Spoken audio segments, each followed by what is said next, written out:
It is time to tell the truth. The truth about our party, the truth about our politics, the truth about our future.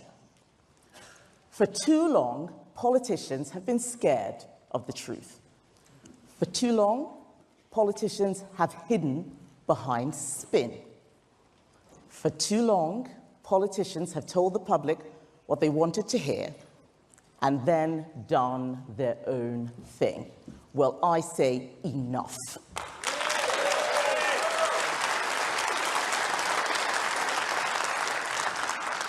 It's time to remember who we are, what we stand for, and what we want our country to be.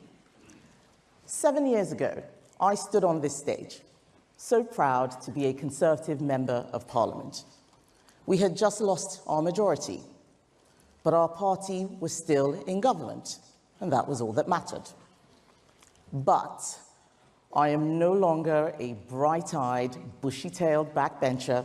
I am a veteran of 4 government departments and a former cabinet minister. I have seen the system from the inside. Ladies and gentlemen, the system is broken.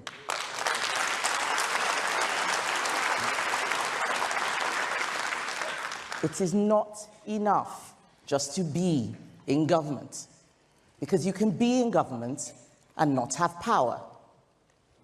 Without a plan to fix the system, you end up just announcing policies, doing media, and waiting for something to happen.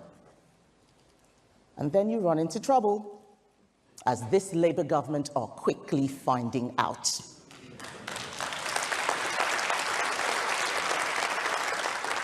For us, it led to a reckoning, a historic defeat, worse than 1997, a defeat that could extinguish the Conservative Party. We have to get this right.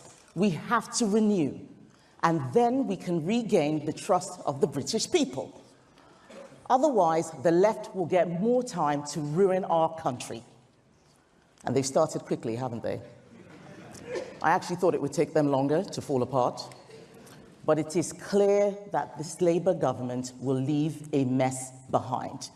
We will not manage that decline. The Conservative Party does not manage decline. The Conservative Party reverses decline.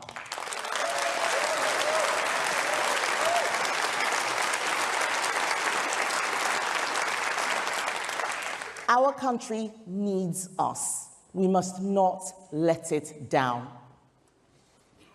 For this to work, we need to go back to first principles. Why are we Conservatives? So much of what made me a Conservative came from my parents. My late father was full of wisdom. He used to say, "Never take your spouse for granted." He also said, "Never run for fun because you'll get bad knees."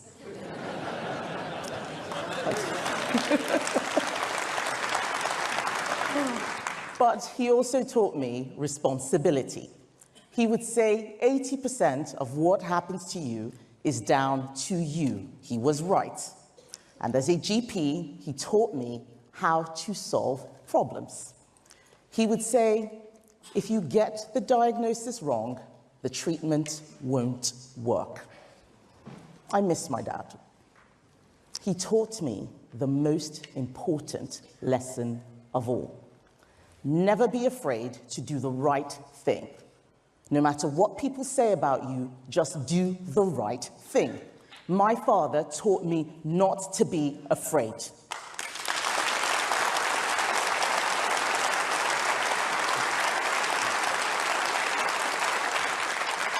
I was born here, but I grew up in a place where fear was everywhere. You cannot understand it unless you've lived it.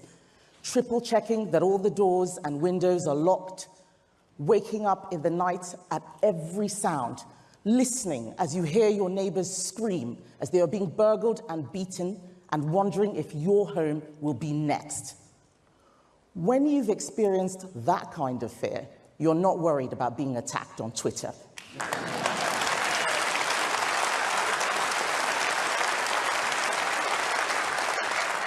you appreciate how rare and precious it is to live in a country with security, democracy, equality under the law, and above all else, freedom. Free speech, free enterprise, free markets, conservative freedoms, conservative principles.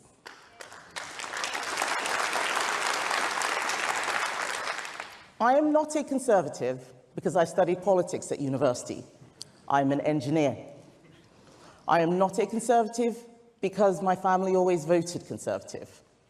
I am a conservative because I have seen what happens when a country loses sight of those principles, and that must not happen here.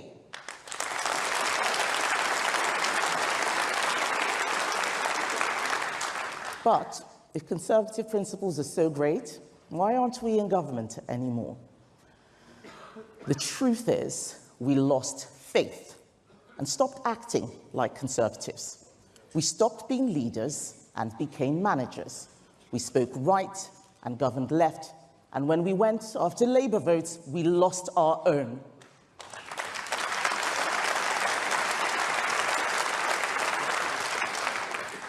There is no greater example than net zero. We set a target with no plan on how to meet it, just so politicians could say we were the first country to do so. Now we have a net zero strategy addicted to state subsidy, making energy more expensive and hurting our economy. I am not a climate change skeptic, but I am a net zero skeptic. I did not become an MP to deliver an agenda set by Ed Miliband.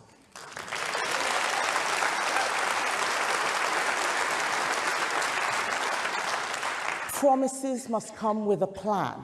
Plans must be based on principles. That is the conservative way.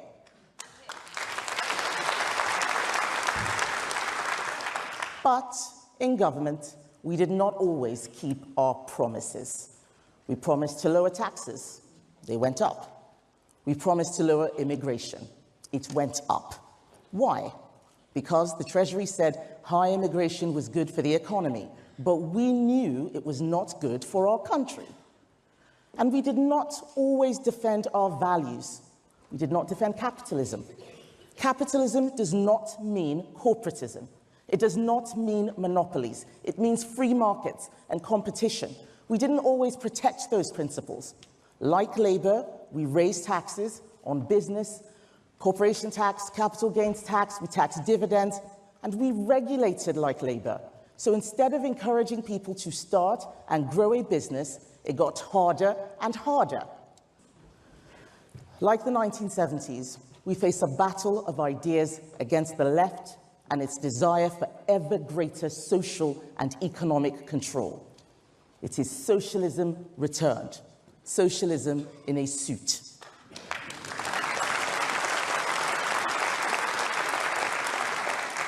The British public knows that socialism doesn't work. They know. But if you give it a new label, you can sneak it in. You can promote class warfare under the banner of equality. You can take freedom and choice away from families by telling them that Ofsted inspection reports are unfair. If you call communism environmentalism, you can close down businesses, block the roads, and stop people going to work. This new politics has made us afraid to defend the people who need us, like young conservatives. They tell me they are afraid to share their politics with other students because they'll be attacked, that they are marked down by lecturers because of their beliefs. We have let young conservatives down. We need to defend them, champion them, and give them a party they can be proud of.